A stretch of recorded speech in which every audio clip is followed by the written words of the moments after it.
Hello CHR, votre chroniqueur. Alors aujourd'hui c'est une vidéo assez particulière, un peu comme l'autre jour suite au décès de l'acteur Robert Redford. Je vous présente aujourd'hui une vidéo hommage à l'actrice Claudia Cardinal. Elle s'est éteinte le 23 septembre dernier à Nemours. Naturellement, le cinéma, dans sa globalité, pleure aujourd'hui une véritable icône. Je vais donc lui rendre hommage et par la même occasion vous parler des films que j'ai préférés avec cette actrice talentueuse.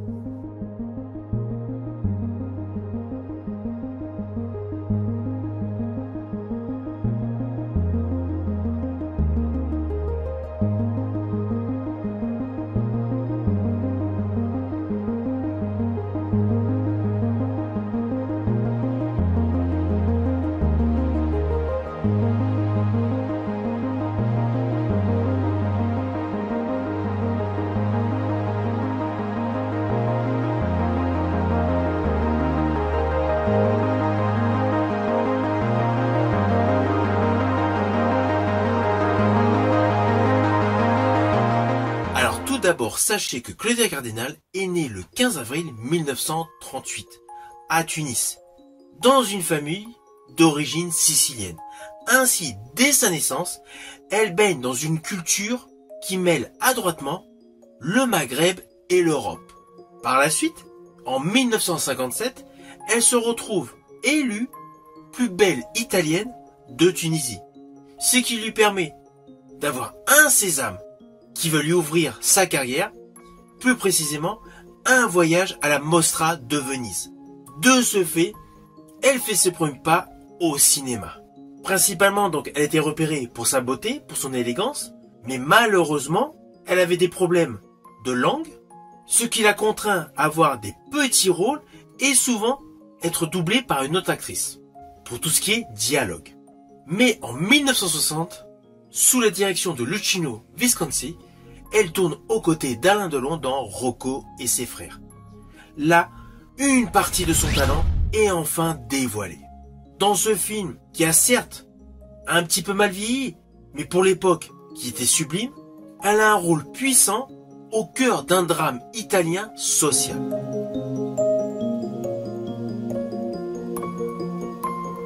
S'ensuit un rôle dans le fabuleux film d'Abel Gans Austerlitz. Elle interprète Pauline Bonaparte.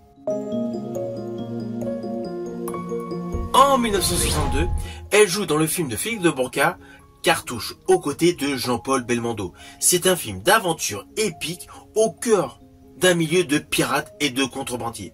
Ce film est un beau succès commercial et lui permet d'accroître sa popularité.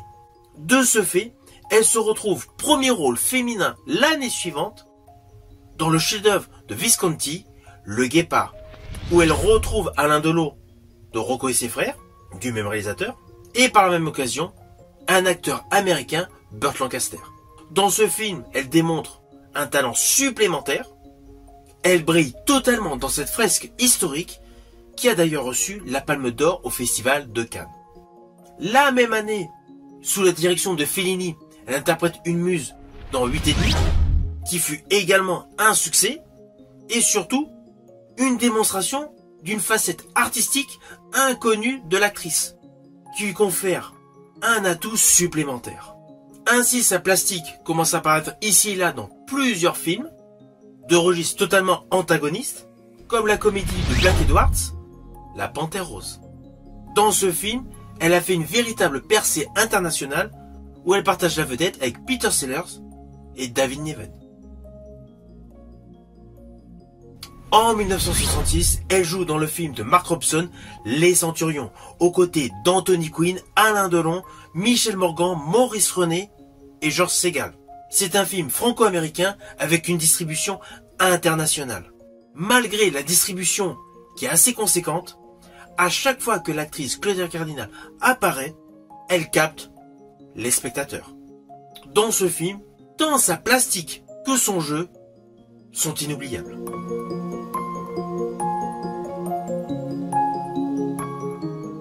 Mais perso, mon film préféré avec cette actrice est le fabuleux western de Sergio Leone, Il était une fois dans l'Ouest.